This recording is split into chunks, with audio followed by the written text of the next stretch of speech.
episode with a direct quote from Ash. These rice balls are pretty good. I see no rice balls in this scene. All I see are delicious jelly-filled donuts. Well, actually, Liam, they are rice balls, but in the English dub. We know. We already covered this in episode 25. By the way, if you are behind on this series, please go back and watch them all. I really need the ad revenue. Amazing! When the anime finally calls rice ball the correct name, Liam is like, "Yeah, I know, but can you rewatch it so I can get more the ad revenue?" Like, really? And since dictators is trying to hijack YouTube to push trusted news source down to our throat while killing off small YouTubers, I think it shows that what more ads are nothing more than the kryptonite to YouTube. It turns out there's a creep in the bushes watching Ash and Co eat their lunch. I guess everyone's got their kinks, haven't they? Some people are into bondage, some people are into exhibitionism, and some people like to watch people eat their lunch while hiding in a bush, I suppose. I guess it takes all sorts to make a world, doesn't it? And we told you before in episode 34, wildlife photography is not a pedophilic thing. It's a hobby thing. And what worse, the one who holds the camera is a kid. That's worth these many cents. That's a mood right there. Don't you hate when the glare from your sniper scope gives your position away? Someone's about to get down. Speaking of which, Ash actually has a vision of Misty and Brock being seemingly shot by whoever's hiding in the bushes, and bloody hell. We're just over a minute into this episode of this kids show, this Saturday morning cartoon, and already the protagonist is picturing his cohorts being brutally murdered. It's a bit dark, mate. Tone it down. While it's shocking to see that Ash imagined his friends died by the sniper rifle, but at least they don't put bullet wounds on their bodies like Hasbro did in the 1986 film. That is dark. Brock and Misty get understandably pissed at Ash, but Ash explains that he thought someone in the bushes was gonna shoot them, but Brock says he was probably just seeing things. Honestly, mate, if I was with my friends, and suddenly one of my friends acted the way Ash did and then explained that he thought someone was gonna shoot us, I'd pay attention. It's not like Ash has really pulled many stunts like this before, and he's not much of a prankster, so I'd listen. I'd rather trust my friend and be cautious, you know, only to find out that they're joking and look like a mug, than to not believe them, there really be a gunman, and end up dead. Trust your friends, Brock. That's the moral of this story. Dude, Ash just pushed his friends, got Brock's cooking in the river, and make Togepi cry. And his main excuse is there is someone tried to shoot them in the tall grass, which they don't see the sniper in the grass. That is why Brock said that. Like, mate, did you not watch Thomas Sawyer Legend of the Lost Treasure film? Ash gets Squirtle to spray its water gun into the bushes to draw out the person that's hiding in them. Mate, if it were me, I'd have had Charizard torch the Not that Charizard would have listened, but it's the thought that counts. Pyromaniac.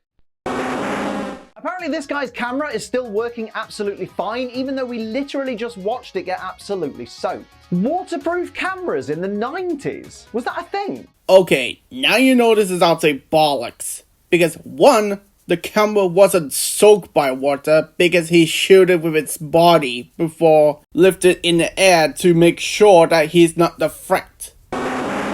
And two, yes, there are cameras in the 90s that are waterproof. While Todd's camera isn't waterproof, but still.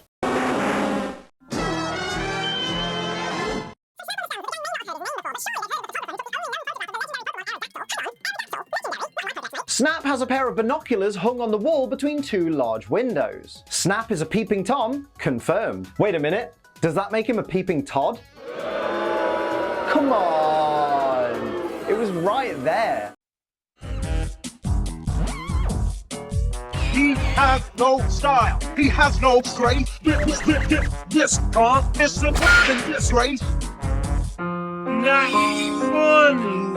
Dixon's laugh.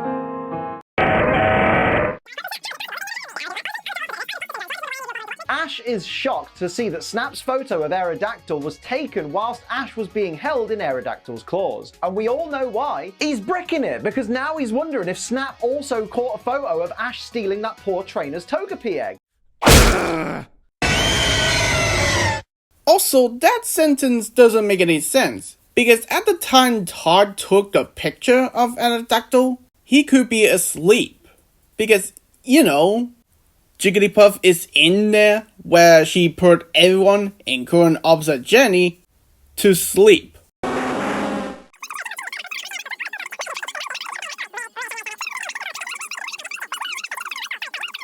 Snap tries to take a photo of Pikachu while Pikachu eats its pancakes, but unfortunately Pikachu notices him. He tells Pikachu to keep eating, and Pikachu just does this. In what universe is that eating? Listen to your instructions, lad. But then to confuse the issue even more, Snap says, "Oh, that's fabulous." Mate, he's not even doing what you asked him to do. How is that fab? He then tells Pikachu to smile, even though he's told Pikachu to act natural. How can a world-renowned photographer be this bad at directing a subject? First of all, Pikachu is clearly camera shy, which is why he has that expression.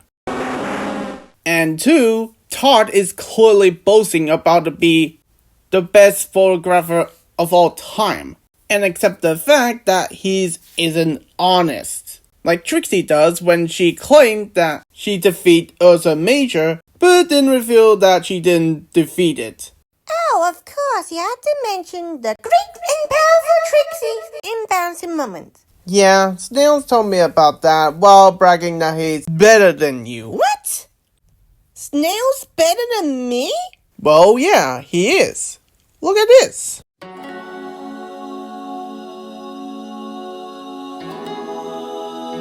I must learn how to do that.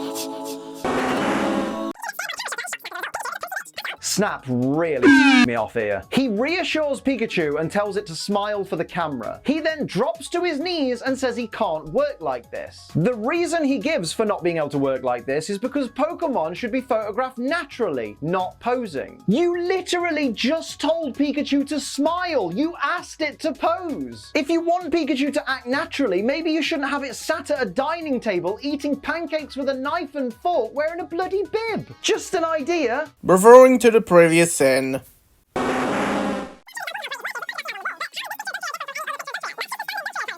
So here's a question. What would happen if the Chansey in this photo had been scared by the camera flash and dropped its egg? Would it just lay a new egg? Are the contents of the Chansey egg edible? Like, is the inside of a Chansey egg the same as the inside of like a giant ostrich egg or something? Can you fry it? I've just got so many questions about the whole scenario here. I need more info. The one thing I do know is I'm adding Chansey to the list of Pokemon I would definitely eat. Why does Liam ignore that Chansey's Pokédex entry had an answer for his question?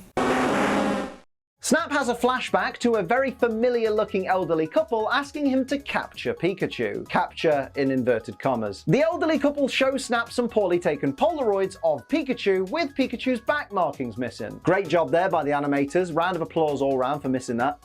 Yeah, having no stripe on Electric Squirrel's back doesn't look great. Super move.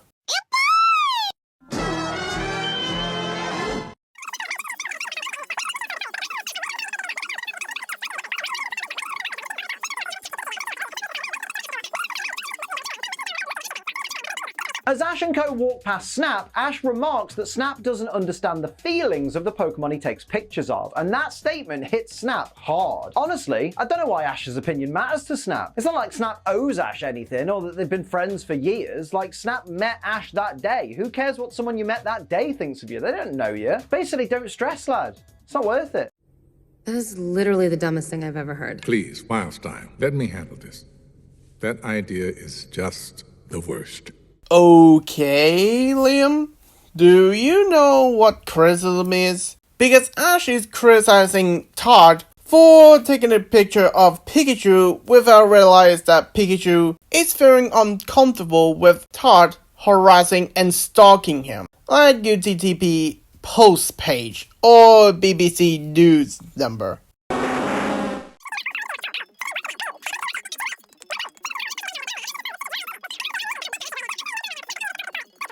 So Snap was about to grab a rope to help the guys out of the hole, but then decides it's a perfect time to take a quick picture of Pikachu, exclaiming, "That's the Pikachu I want to capture!" Mate, I'm not being funny, but one, stop dicking about and help these people out of that hole. And two, who the hell's gonna want a photograph of a Pikachu sitting in the backpack of some random loser stuck down a hole in the road? That's not Pikachu in its natural habitat, is it?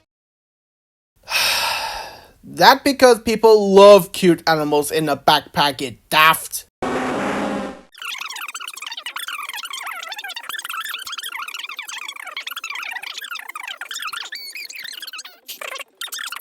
The bottom of the pit that James had struck earlier crumbles and Ash and Pikachu fall through into a sewer. Snap jumps in to help them and shouts, "Ash! Pikachu! Are you okay?" Of course they're not okay. They're in a sewer. They're swimming in turd water. He says while we can see that water is clean, meaning it's a storm drain pipe, not a sewage pipe. Snap uses his camera and tripod to give Ash something to hold on to before he falls over the edge. But mate, just go back and watch this because Ash hits the concrete wall hard. I'm surprised he hung on. This is nothing to him. I mean, he got electrocuted, broke in the face, and got slapped on the back by a vine whip. Slumming to the wall is nothing.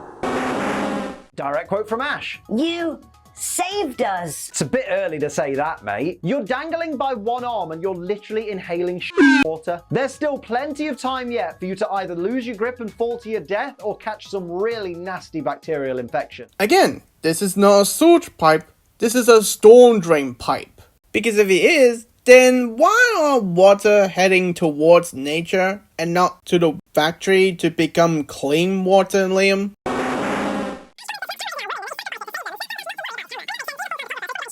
Look how far away Team Rocket are from Ash and Snap in this scene, like they are really far away. So this net right here must have some real extension length on it to be able to reach Pikachu. Like that's just impressive, if not a little improbable. Dude, this is an animated series where the fish evolved into a dragon, electric squirrel that shot a thunderbolt, and a talking cat that walked on 2 feet. Build a bridge and get over with. Snap gets mad at Team Rocket for tricking him, but then Team Rocket accused Snap of tricking them first. Mate, let's all just calm down. Nobody tricked anybody. This was all just a bit of miscommunication. It's not worth starting drama over. Nobody tricked everyone, huh? So are you saying that Team Rocket did disguise itself as an elder couple to trick Todd to capture Pikachu?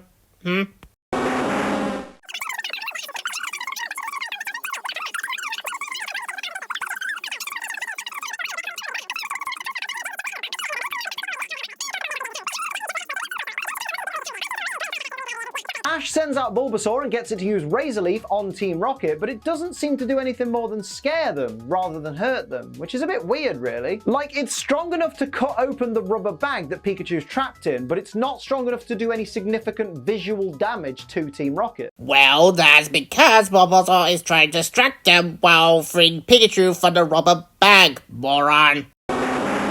Ash tells Pikachu to run for it, but why not just have him use Thunderbolt? That's normally a game ender. Maybe Pikachu let Bulbasaur have fun of his own while defeating Team Rocket. Either that or Pikachu used up all his power point of Thunderbolt while trying to escape from the rubber bag. Bulbasaur chases Team Rocket whilst vine whipping them until they jump into a river, and they end up going over a waterfall. But before they fall, they pause so that Jessie can recite a poem. Wow, they really just did rip their entire shtick off Roadrunner today, didn't they? Roadrunner? Roadrunner? It's Y.E. Coyote's stick when he failed to capture Roadrunner. Not around, Liam.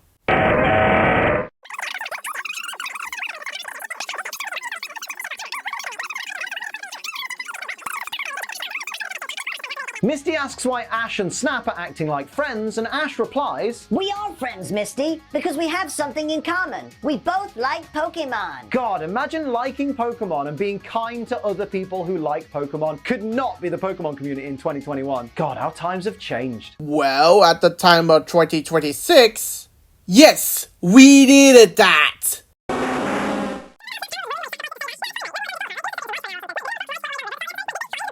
They must must have done, because Snap slips on a rice oh, wait. Nah, never mind, he slips on a jelly donut.